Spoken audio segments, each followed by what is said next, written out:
आज की वीडियो है न्यूबॉर्न की बाथिंग के बारे में, मसाजिंग के बारे में और ऑयलिंग के बारे में। आज की वीडियो देखने के बाद आपको किसी मिडवाइफ की, एनआईसीयू की या किसी नर्सिस वगैरह की जरूरत नहीं पड़ेगी। मेरी जब बेटी पैदा हुई थी तो वो बहुत ज्यादा रो रही थी अपने फर्स्ट बार पे, जबकि मैं उसको हेल्पलेसली अपने बेड से देख रही थी। वो भी सिर्फ 1 आवर की थी, लेकिन मैं यही ट्राई कर रही थी उसको पहले ब्रेस्ट फीड करवाऊं, लेकिन नर्स उसको मेरे हाथों से ले गई और मुझे यही कहा गया कि बेबी को पहले बात करवाना है और उसके बाद इसको नर्सरी में शिफ्ट कर दिया जाएगा। लेकिन मैं इस तरह से नहीं चाहती थी, वहीं पे मुझे एक्शन लेना पड़ा, क्योंकि बेबी के लिए हम बात के लिए वेट कर सकते हैं 8 to 24 आवर के लिए, लेकिन बेबी को स्किन टू स्किन होना कंपलसरी होता है। बेबी के लिए लैचिंग कंपलसरी होती है। जो फर्स्ट टाइम जो मॉम होती है, न्यू मॉम्स होती हैं, उनके लिए ब्रेस्ट फीडिंग बहुत मुश्किल टास्क होता है। बेबी की सफाई भी करनी चाहिए, सब कुछ करना चाहिए, लेकिन बेबी को जैसे ही थोड़ा रिकवर हो जाए तो बेटर ये होता है कि उसको स्किन टू स्किन दिया जाए। उससे बेबी का टेम्परेचर भी कंट्रोल रहता है, बेबी की ब्लड शुगर, बहुत हद तक बेबी को रिलीफ मिलता है। ऐसे कौन से बेसिक रीजन हैं जिनको देखते हुए आपको बेबी के न्यूबॉर्न के फर्स्ट बाथ के अंदर आप डिले कर सकते हैं? अब तो ये बहुत से हॉस्पिटल में स्टैंडर्ड प्रोटोकॉल बन गया है कि बेबी की बात के लिए 8 to 24 आवर्स वेट किया जाएगा। अप टू 48 आवर्स भी वेट कर लिया जाता है अगर बेबी सिजेरियन सेक्शन से उसकी डिलीवरी हुई हो। न्यूबॉर्न बेबी के बात के डिले में कंसिस्टेंसी वर्ल्ड हेल्थ ऑर्गेनाइजेशन की रिकमेंडेशंस में भी पाई जाती है और ये मेडिकल रिसर्च पे भी बेस्ड है। And as a mom it just seems right for मी।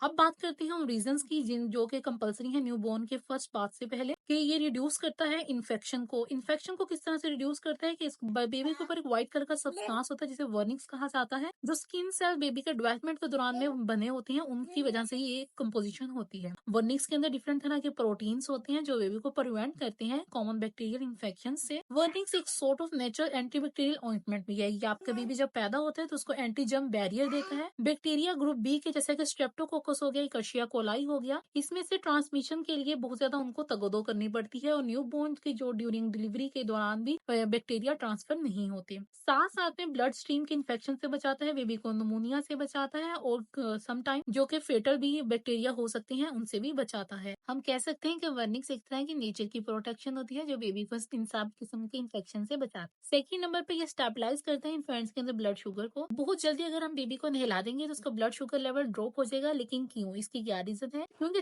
पीछे जो स्टार्ट के शुरू के कुछ घंटे होते हैं उनके अंदर बेबी को अपनी लाइफ को यूट्रस के बाहर एडजस्ट करना होता है, including losing the placenta as a source of blood sugar जो पहले बेबी यूज कर रहा होता है।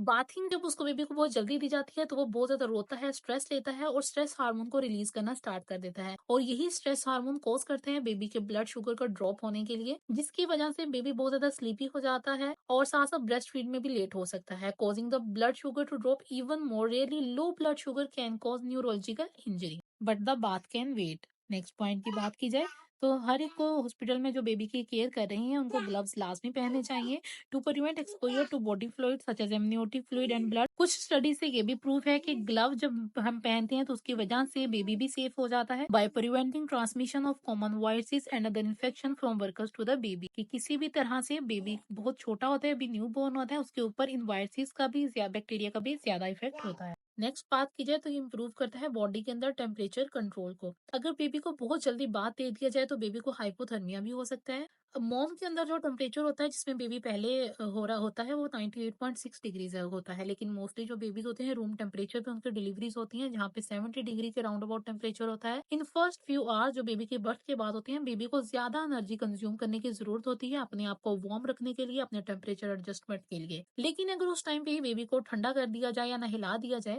तो उसकी बॉडी की ब्लड शुगर भी ड्रॉप हो सकती है और कुछ दूसरी तरह की भी कॉम्प्लिकेशंस हो सकती हैं। वीडियो आपके लिए बहुत ज्यादा हेल्पफुल होने वाली है। अगर अभी तक आपने हमारा चैनल सब्सक्राइब नहीं किया है तो फौरन से कर दीजिए मजीद इन्फॉर्मेटिव वीडियोस के लिए। और आज की पूरी वीडियो देखने के बाद आपको किसी भी केयर टेकर की, न्यू मॉम्स को जरूरत नहीं पड़ेगी, ना कि कॉन्सेप्ट आपको खुद अपने क्लियर होंगे।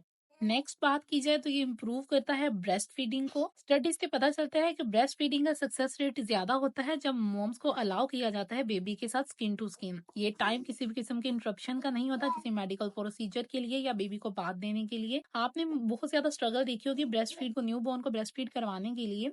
जैसा कि आप जानते हैं कि कितना ज्यादा हार्ड होता है, स्पेशली बेबी को लैचिंग करवाना, निपल से प्रॉपर बेबी को बताना कैसे करनी है, क्यों करनी है। और ब्रेस्ट फीडिंग ज्यादा स्ट्रेसफुल बर्डन होता है, बहुत ही थकी हुई माँ माँ के ऊपर। लेकिन बेबी जो ब्रेस्ट फीड करती हैं अपनी लाइफ के पहले घंटे में या पहले 30 मिनट में, तो उनके लिए ज्यादा आसान होता है, क्योंकि बेबी जो मॉम के यूट्रस के अंदर होती हैं, पहले वो कॉन्स्टेंटली सक कर रहे होते हैं एमनियोटिक फ्लूइड को, और उसको स्वेलो भी कर रहे होते हैं। बर्थ के टाइम पे बच्चा रोता है, हवा अंदर जाती है और वो ये भूल जाता है कि किस तरह से सक करना है, किस तरह से स्वेलो करना है। अगर आप और ज्यादा वेट करेंगे, घंटे से भी ज्यादा ब्रेस्ट फीड करवाने के लिए, तो बेबी ज्यादा उनको हार्ड होगा उनके लिए लैचिंग करना, सक करना और स्वेलो करना। अगर ब्रेस्ट फीड तभी करवा देंगे तो वो बेबी याद होगा किस तरह से सक करना है और किस तरह से दूध को स्वेलो करना है, अंदर लेके जाना है। ये गुड होता है कि बेबी को आप स्किन टू स्किन दे मॉम के बेयर ब्रेस्ट के साथ at the time of the delivery, so she will be warm soothed by the mom voice find the breast herself. उसको लैच अच्छे तरीके से करेगा और नर्सिंग स्टार्ट कर देगा। They are so happy, this is how the first few minutes of life are meant to be, forget the bath. And then there is the 6 point, no baby lotion or oil required before a newborn bath, क्योंकि baby की skin की natural skin के ऊपर Wernicke's की layer होती है, जो उसके लिए स्किन मॉइस्चराइजर भी के तौर पे भी काम कर रहा होता है, स्किन प्रोटेक्टेंट के तौर पे भी काम कर रहा होता है। बेबी की स्किन को प्रोटेक्शन की जरूरत होती है during the transition from the amniotic fluid into the air environment. जब बेबी आता है बाहर के इन्वायरमेंट में, अगर उस वक्त आप बाथ के अंदर डिले करेंगे तो यहाँ पे कोई भी आपको चीज की जरूरत नहीं होगी आर्टिफिशियली तौर पे बेबी को कोई खुशबू की, बेबी को किसी लोशन की या किसी भी बेबी ऑयल। इंस्टेड दैट आप इंजॉय करेंगे न्यू बेबी की खूबसूरत सी प्यारी प्यारी स्मेल को।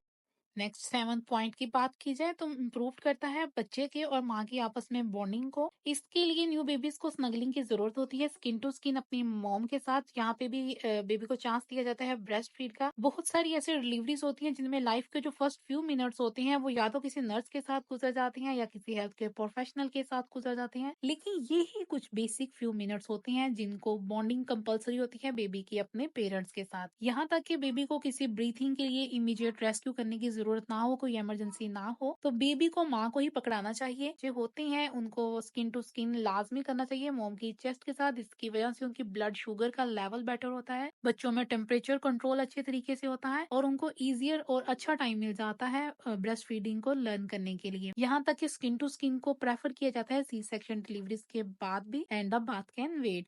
And then last but not least, parents get to enjoy bathing their baby. जब मॉम का रिकवरी का टाइम होता है तो पेरेंट्स को इजीली पार्टिसिपेट कर सकते हैं बेबी के फर्स्ट बाथ के अंदर, और इनकी टीचिंग अपॉर्चुनिटी भी होती है कि वो किस तरीके से बेबी को साथ साथ हैंडल कर रहे हैं। आपको जो मर्जी आप यूज करें, special baby bath products use करें, या आप अपने बेबी को साथ साथ आप स्माइल करता हुआ भी देख सकते हैं, आपको गिगलिंग करता हुआ, बातें करता हुआ भी साथ में सुन सकते हैं, और पेरेंट्स इस बात को खुद अच्छे से इंजॉय करते हैं। न्यूबॉर्न के फर्स्ट बाथ के अंदर डिले करना बहुत सारे हॉस्पिटल में एज येट कोई प्रोटोकॉल तो नहीं है, लेकिन आप इसके लिए रिक्वेस्ट कर सकते हैं। आपको इस चीज को मेक श्योर करना चाहिए कि ये आपकी डिजायर लिस्ट में हो कि बात बेबी के फर्स्ट बाथ को डिले करेंगे और ये आपके बर्थ प्लान का पार्ट हो। और अगर आपने अभी तक अपना बर्थ प्लान सेट नहीं किया तो वो भी आपको पहले से लाजमी कर लेना चाहिए। नेशनल हेल्थ सर्विसेज भी यही रिकमेंड करती है पेरेंट्स को कि किसी भी किस्म का ऑयल या लोशन अपने बेबी पे यूज ना करें यहाँ तक कि बेबी 1 मंथ का हो जाए। ये इसी वजह से होता है, बाद अपनी नेचुरल प्रोटेक्टिव बैरियर बनाती है, उसके बाद आप बेबी पे कोई लोशन या तरह के ऑयल यूज कर सकते हैं, लेकिन फर्स्ट फ्यू वीक्स आपको लाजमी तौर पे बेबी के लिए वेट करना होगा कि बेबीज की स्किन अच्छे तरीके से अपना मॉइस्चर बैरियर बना ले, अपनी स्किन मॉइस्चर रिटेन कर ले, अपनी अच्छे से डेवलपमेंट कर ले और नेचुरल प्रोटेक्टिव बैरियर भी बना ले। नेक्स्ट, बेबी की मसाज के बारे में बात की जाए तो इन द फर्स्ट वीक आपको स्लो और पॉजिटिव स्ट्रोक्स यूज करने हैं। बहुत ज्यादा बच्चे के एक एरिया के ऊपर प्रेशर नहीं देना। न्यूबॉर्न बेबी अपनी सेंसेस खुद स्टिमुलेट करते हैं और इनमें से बहुत से ऐसे होते हैं पेरेंट्स की आर्म के अंदर फर्स्ट फ्यू वीक्स रहते हैं और इनके लिए यही जेंटल स्ट्रोक होता है। बेबी के बेसिक मसाज के लिए जेंटल स्ट्रोक्स की बात कर ली जाए तो बेबी को जो पेरेंट्स किस करते हैं, उनकी स्ट्रोकिंग करते हैं, कडलिंग करते हैं, बेबी को अपनी गोद में लेना, प्यार करना, थपथपाना, ब्रेस्ट फीड करवाना, skin to skin contact, of course ये सब कुछ बेबी के लिए बेबी मसाज ही होता है। बेबी का बेबी मसाज की वजह से पॉजिटिव इफेक्ट आता है, उसकी फिजिकल हेल्थ बेटर होती है, वो हेल्दी होता है और बहुत अच्छे से बेबी अपनी नींद पूरी करता है। Last but not least, is it good to put oil in newborns head. Basically जो हमारी एशियन माएँ होती हैं ये बेबी के स्कैल्प को मसाज करना बहुत कंपलसरी समझती हैं, लेकिन इसके लिए आपको बहुत केयरफुल होने की जरूरत है, क्योंकि जितना ज्यादा आप ऑयल बच्चे की स्कैल्प पे प्लेस करेंगे या मसाज करेंगे तो बेबी के पोर्स भी क्लोग हो सकते हैं और बेबी की स्कैल्प भी इन्फेक्टेड हो सकती है। आपको हमेशा बेबी के मसाज के लिए बहुत सी तरह के वैरायटीज के बेबी ऑयल मार्केट से अवेलेबल होते हैं जो कि नेचुरल होने का क्लेम भी करते हैं। तो फिर बेसिकली हमें मसाज कब से स्टार्ट करना चाहिए? तो आपको मिनिमम मिनिमम भी 2 वीक्स तक वेट करना चाहिए बेबी के न्यूबॉर्न बेबी के मसाज को स्टार्ट करने के लिए किसी ऑयल या लोशन के साथ। बेबी को स्किन टू स्किन ज्यादा टाइम देना चाहिए और कुछ बेबी इस अपने ऑयल मसाज को या लोशन को एंजॉय करने के लिए रेडी भी नहीं होते in the first few days of her life. Channel पे आने का बहुत शुक्रिया। अपना और अपने प्यारों का ख्याल रखिएगा।